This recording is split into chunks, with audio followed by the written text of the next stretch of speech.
You were exchanging inappropriate text messages with a 17-year-old. I was wondering, do you have any comment about that? We went to the driver's testing facility in Springdale today to talk to John Phillips. He didn't want to talk about the complaint a Fayetteville mom filed against him in October of 2016. The mom said she found texts that she called inappropriate that Phillips exchanged with her then 17-year-old stepdaughter. She told ASP they texted over the course of 4 days. 4029 obtained copies of the messages, which are now part of a state record. The two talked about how the teen wanted to seek emancipation and said she would soon be moving out. He asked her, "Are you preggo?" He asked her if she had a boyfriend, and he texted her saying, "Come love with me." Phillips was asked about all the text messages in January of this year during an official interview in Little Rock. Please say that you did admit to investigators. Have you talked to investigators? I've been in contact with headquarters, yes.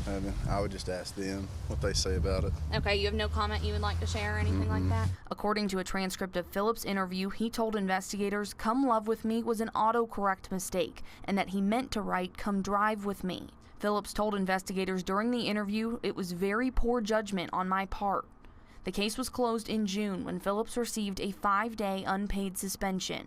In the final administrative decision, the ASP director wrote to him, quote, "I considered the nature of your violations and specific facts surrounding your violations of ASP policy. I also took into account your past disciplinary history involving the same behavior and issues. Those issues are what the department thought was the appearance of inappropriate interactions with young minor females who were taking driver's tests going back to May of 2013.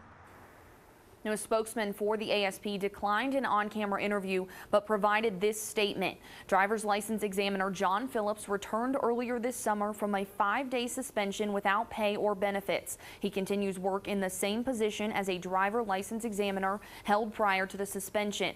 Since his return to work, no formal complaint alleging any form of impropriety or policy violation on the part of Mr. Phillips has been received by the Office of Professional Standards. Regardless of any state police employee's position, rank, or assignment, there is a process by which the public can file a complaint if at any time there is an incident of alleged misconduct on the part of the employee, whether it is statutory or administrative.